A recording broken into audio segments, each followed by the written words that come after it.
And on the count by our photographer, 1, 2, 3. Smile, cheers. Are we all good? Okay, thank you very much. Thank you.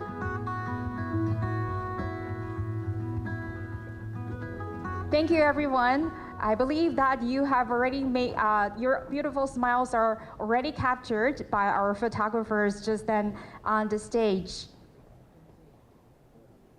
Okay, and now, with great anticipation, because we have already a very fantastic lineup of speakers this morning, and then we are also very honored to have Vice President-elect Xiao Bi-Kim to take the stage, and she's going to share her vision that probably is going to echo our first keynote speech this morning, that can Taiwan play a leadership role in the Asia-Pacific. So Vice President-elect Ms. Xiao, please join us on the stage.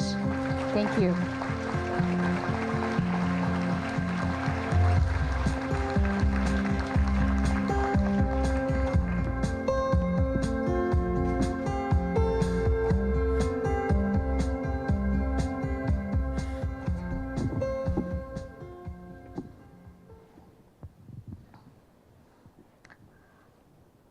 Capri Chair Shirley Lin, Ambassador Gilmore, distinguished panelists, speakers, and participants at this 2024 Capri Annual Forum. It is my heartfelt pleasure to be here today. I know you've had a very productive and very intense morning of discussions. Please bear with me for the next 15 to 20 minutes as we look to wrapping up not only today's session, but also looking forward to building a role for Taiwan as a leader in the Asia-Pacific. I want to thank Shirley for inviting me to address this annual forum. And more importantly, I also want to express my admiration for her leadership in founding Capri, a nonpartisan Taiwan-based international think tank. Since its founding, Capri has already established close and much-needed partnerships with renowned research institutions around the world to ensure that the voices and interests of Taiwan are not left out in critical international discussions.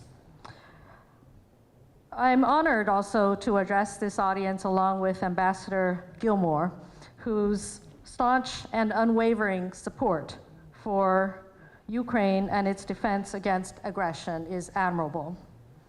2 weeks ago, the supplemental appropriations bill for Ukraine, Israel, and Taiwan were approved by Congress and immediately signed into law by President Biden. I'm grateful to all who have advocated tirelessly for the security assistance. This bill demonstrates the U.S. continuing commitment to supporting allies and partners in the face of geopolitical challenges. It is also a solid demonstration of U.S. global leadership in the fight to defend democratic values and a rules-based international order.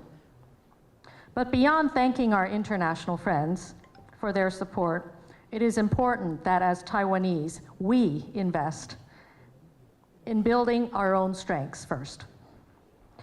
Through our own efforts in building a resilient Taiwan, we must have the confidence that Taiwan is worthy of galvanizing international support, and that the success of Taiwan is also important to the world. So for today's event, I was asked to address the rhetorical question of whether Taiwan can play a leadership role in the Asia-Pacific. Of course, I'd say yes. Taiwan can lead. Not only can Taiwan help, but Taiwan can lead. But I must say that not only can Taiwan play a leadership role, but Taiwan's leadership is important to the world. Why do I believe that Taiwan can play a leadership role? First of all, Taiwan is an island of resilience, a society that has overcome hardship. Second, by overcoming hardships and challenges, Taiwan has built unique characteristics and strengths that put Taiwan squarely in the limelight as a beacon of global progress.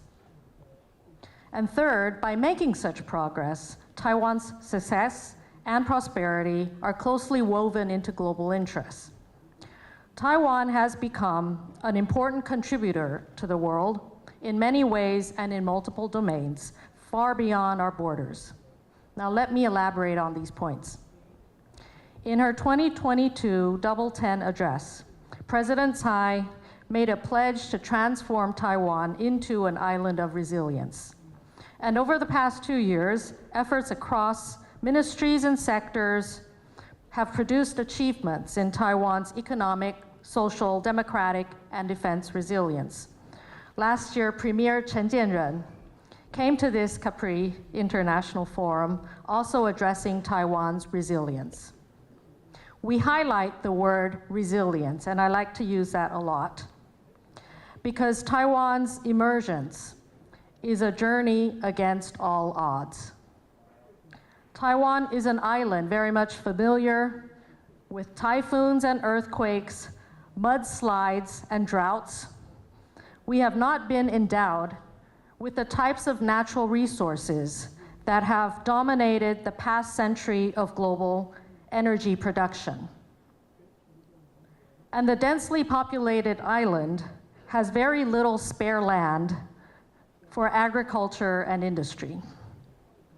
Until recently, Taiwan's people had survived the world's longest one-party martial law system and centuries of governance by rulers transplanted from abroad. At this moment, Taiwan is bombarded with cyber attacks, disinformation, and political interference, in addition to near daily military incursions into our vicinity, all aimed at coercing and crippling the public will to safeguard our free and democratic way of life. Against all these odds, and long overshadowed by our larger neighbors, Taiwan's remarkable story of perseverance and determination has propelled it onto the world stage. Despite facing numerous challenges, including diplomatic isolation, limited natural resources, and intense geopolitical pressures, plus all the challenges that I just listed, Taiwan has forged a path to global leadership, driven by its unwavering spirit and unrelenting pursuit of excellence. Taiwan's against all odds journey is a testament to the power of human ingenuity, adaptability, and the spirit of collaboration. As we look closely at Taiwan's evolution, it becomes clear that this underdog story is not just a tale of survival, but a blueprint for success and leadership in an increasingly complex and interconnected world. I believe that Taiwan's leadership in the Asia-Pacific can be highlighted in a number of areas, parallel to areas of resilience that President Tsai's administration has promoted: political, social, and economic. Let me first talk about Taiwan's political leadership. And I'm not referencing politicians. I'm referencing Taiwan as a society and the leadership role that we as a people can play in the region. Our democratic transition is broadly recognized. Many of you are familiar with the international statistics that put Taiwan at the very top in this region in terms of political freedoms, basic human rights, free speech, and media. And since 1996, the people of Taiwan have become masters of our destiny by choosing over and again our own domestic political leadership through free and fair elections. And despite fierce domestic political competition, the Taiwanese people have persisting in ensuring that the political process has mostly been peaceful and inclusive. Intending to play a broader leadership role in the region, Taiwan has also made itself home base for an increasing number of international NGOs, think tanks, and media organizations that require a free political environment to function. Taiwan has also taken the lead in sharing with others through workshops and exchanges practices of building media literacy as we strive to counter evolving challenges of disinformation and political interference. The process of refining our own democracy and strengthening our institutions has not been easy. And we continue to build resilience on a path fraught with hurdles and dangers. It's like one of those traditional Mario Brother gaming routes. We've been navigating deadly traps and obstacles while at the same time withstanding punches and attacks from all sides. With scars and wounds of frustration, our democracy continues to move forward steadily, recharged with energy from a population determined not to go back to authoritarianism, and with hopes and expectations that we are not alone on this path. Now let me talk about Taiwan's social leadership. Our political transition historically has opened doors to social activism, and Taiwanese have also become leaders in social progress. As our government has endorsed the spirit of DEIA, or diversity, equity, inclusiveness, and accessibility, our society has also advanced to embrace social justices that empower and make Taiwan a regional leader. Though far from reaching ideal standards, Taiwan's advances in universal healthcare, accessibility, gender equality, LGBTQ rights, and labor rights inspire others in this region. And wow, we are so proud of Nymphia Wind winning a global drag queen competition. This is proof that Taiwan's societal progress provides the best nutrients for both communities and individuals to thrive and shine, no matter who they are. In the realm of societal resilience, I also want to highlight Taiwan's abilities in disaster response. We just heard the last session with some discussions on this. Living among typhoons and earthquakes, we've been compelled to develop responses across the board in sheltering, search and rescue, water and power supplies, and recovery. We have built a model of public-private collaboration in preparedness.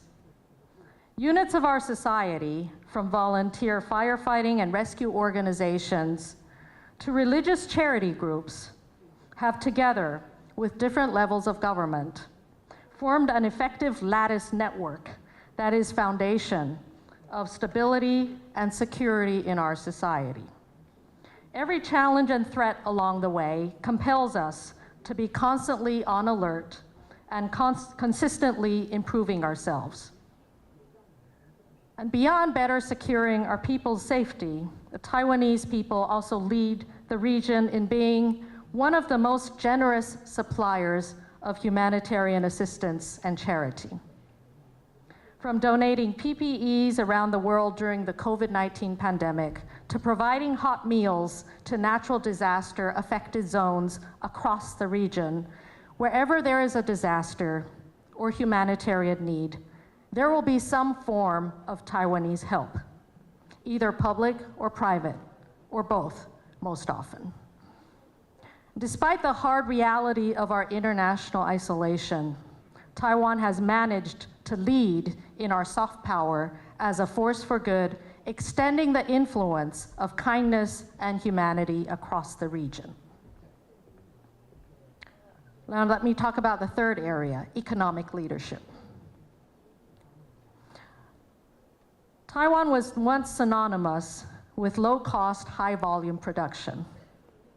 But we have reinvented ourselves as a hotbed of high-tech innovation, leveraging our strengths in research and development, design engineering, to create a thriving ecosystem of startups and entrepreneurs. This pivot has been instrumental in propelling the island to the forefront of the global economy, driving growth, creating jobs, and fostering a culture of innovation that is increasingly being recognized on the global stage. While international headlines tend to focus on the highly accomplished tech sector and the giants in our IC industry, I want to point out that Taiwan's strengths remain in our highly innovative and nimble small and medium-sized enterprises. who together form an ecosystem of growth. This growth is fueled by a combination of government initiatives, strategic investments, and deep-seated commitment to education and workforce development. As a result, Taiwan has emerged as a magnet for international talent, not only attracting entrepreneurs, but also attracting those who cherish the free and open environment in which innovation can take place. But the spirit of always striving to be better, that is innate in many Taiwanese people's characters, compels us to identify and cope with existing challenges too, such as the equity of growth in other services and traditional sectors, addressing wage and income gaps, demographic challenges, affordable housing, and accessibility to new digital and AI tools. On this front, Taiwan seeks to lead through innovation, but also be open to learning from others. Let me conclude by saying that as the world grapples with the complexities of the 21st century, Taiwan's story of resilience and adaptability has fueled its self-confidence to lead by example, offering inspiration to other nations seeking to overcome their own hardships and challenges. At its core, the Taiwan template is built on a foundation of resilience forged in the crucible of adversity and shaped by our precarious existence in the shadow of a giant neighbor. This resilience has enabled Taiwan to navigate the treacherous waters of global politics, to adapt to and be ahead of the shifting tides in the global economy, and to innovate in the face of uncertainty. It is a template that emphasizes the importance of human capital, investing in education and skills to create a highly adaptable and entrepreneurial workforce. And it is a model that recognizes the value of social cohesion, promoting a sense of shared purpose and collective responsibility that has enabled Taiwan to build an inclusive and equitable society. Looking ahead, President Lai and I are committed to leveraging these assets as we work to forge stronger partnerships with like-minded societies around the world. I thank you for your interest in our vision, and I thank you for your interest in molding a path forward for Taiwan as a leader in this region.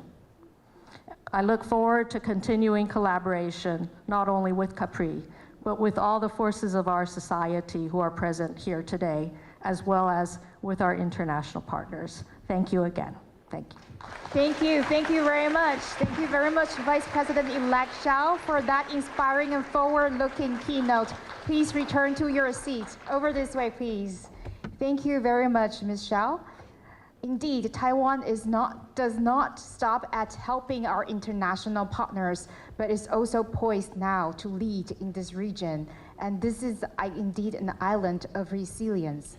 And now, as our colleagues now setting the stage for our final closing remarks, it is also a perfect moment to pause here and reflect on the wealth of knowledge and insight we have collected today. We are very fortunate to have a lot of panelists contributing your wisdom and your analysis and your insight. And thank you for gracing our forum today. And thus far, discussions have woven a very rich tapestry of ideas and illuminating our path forward. And now, as our forum draws to a close, it is my distinct pleasure to invite Professor Xiaru Shirley Ling, Chair of Capri. Again, please come back to the stage for the concluding remarks. Ladies and gentlemen, please put your hands together to welcome Professor Xiaru Ling. Shirley Ling, thank you.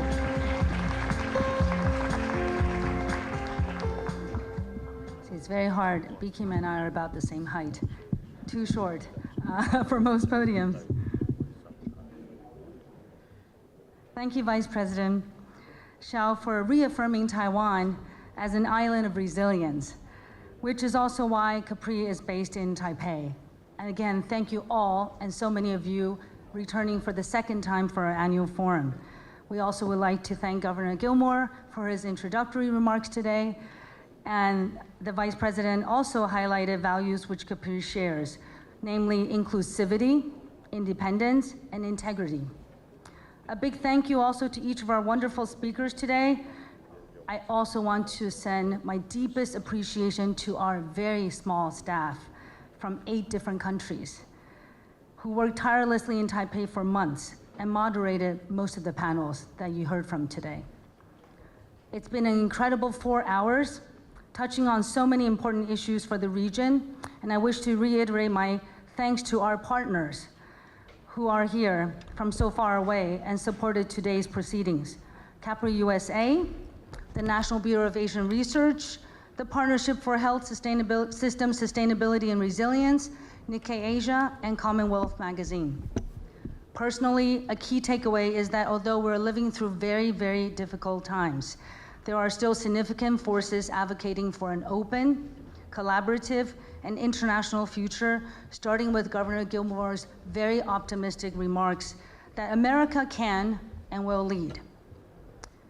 While we have heard a diverse range of opinions this morning, I think we could be sure that with people like yourself, supporters of Capri, and leaders like Governor Gilmore and Vice President Xiao, that we have possibilities and we can collaborate across sectors, fields, and geographies to face these difficult challenges together.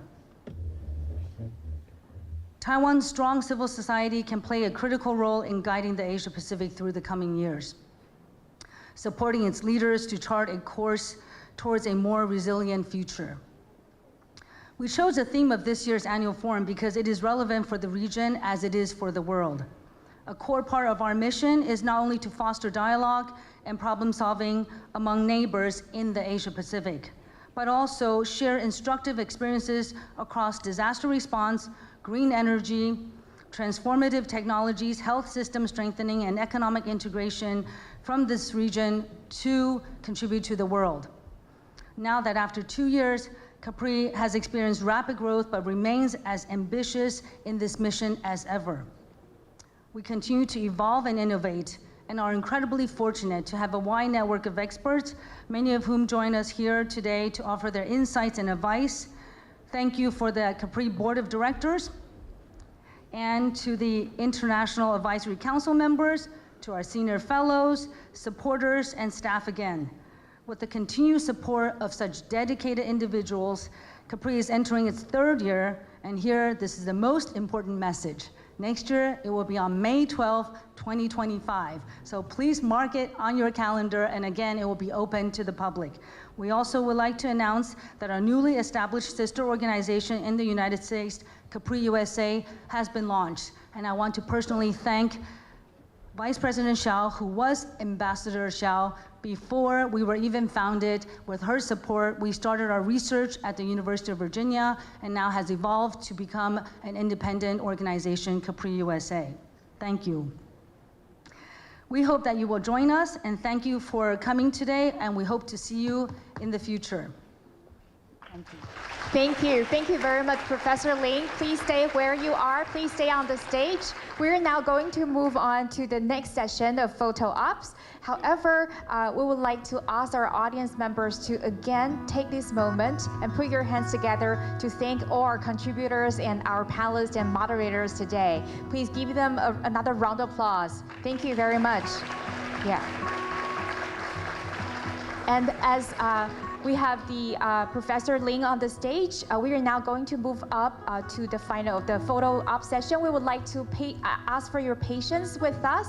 We would like to ask the members of the audience to stay in your seats while we are going to take 3 photos by different groups. And first, we would like to invite Vice President-elect Xiao to join us on the stage, together with Governor Gilmore, please.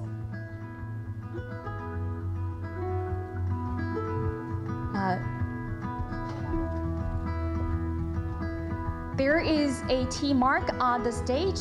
Please move to the center of the stage where the T mark is for the photo op. Thank you very much. We ask the staff to guide our guests. Thank you. So the photographer, please give your cue.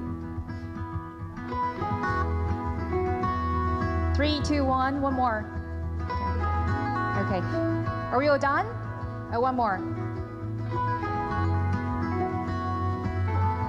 Are we good?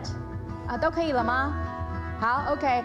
So again, for your patience, I would like to ask for your patience. Please stay on the stage. We are going to call onto the stage a group of distinguished guests to join our 3 distinguished guests on the stage. Please move on to the stage when your names are called. Mr. Stanshi Shi Zhenrong, Professor Harry Harding, Professor Zhan Changquan, Professor Alicia Garcia Elelo, Mr. Jeffrey Schwartz, Mr. Stephen Pan Si Liang, Ms. Constance Chang, and Ms. Barbara Kamalata, and Mr. Sanjoy Joshi, Professor Wei Shi, Professor Margaret Riley, Professor Christopher Bursey, Mr. Charles Cheng, Mr. Lin Wuguo, Mr. Alex Lee, and Ms. Jennifer Shi. Please join us on the stage and follow the guidance of our staff. And I would like to ask our staff to guide our distinguished guests onto the stage and show them where they should stand for the photo op. Thank you very much. Again, I would like to ask the audience members' patience. Thank you very much for your cooperation to ensure the proceedings can go smoothly for our photo op. Thank you.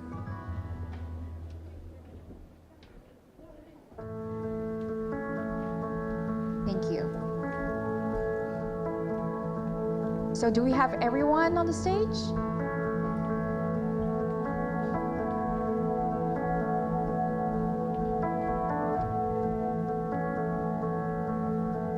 Can our staff kindly guide our guests to their spot for photo op? Thank you very much.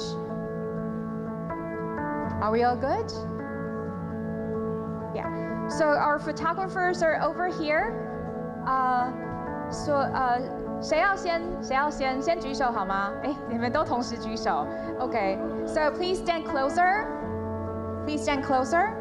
So maybe we can. 我们先从左边开始啊，先从 Please look at the photographer who raises his hand. Oh my God. 好，下一位举手。So look at. Okay, we have 2. Okay, just this one. Okay, the next photographer, please.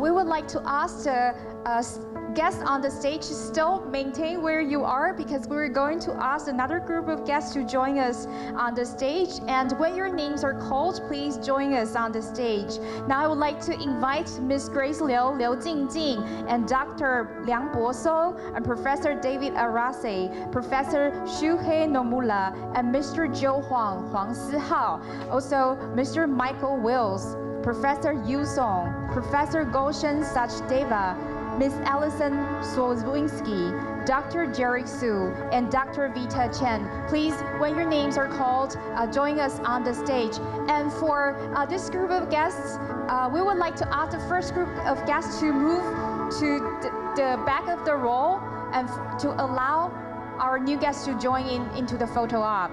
Thank you.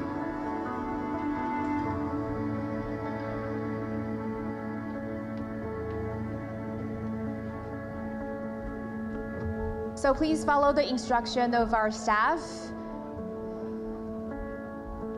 They're going to guide you to your spots for photo op. Thank you very much. Again, we would like to ask the patience of our audience members for this photo op. Thank you very much. 非常感谢我们今天在场的所有的贵宾哦，请你们就是再稍有耐心一些，等待我们的这个合照的环节结束。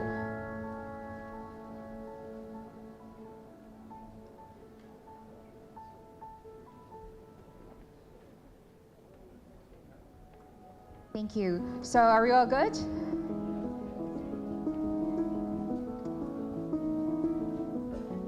would like to ask this gentleman to step forward. Yeah. Make sure you find space between the shoulders of the guests in the first row, so we can all see your beautiful smiles. We want to make sure that we can see everyone's faces in our photo. Yeah. Okay. So, 请问谁要先开始？那就站着的这位。Okay. So our photographer is here, ready. Okay. 可以下提示吗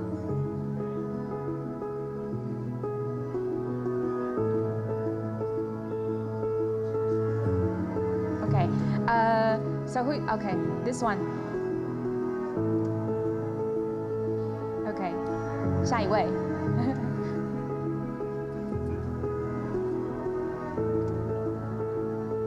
And 谁是下一个？谁是下一位？好 ，This gentleman here will be the next one. Okay. 还有吗 ？Okay. This gentleman.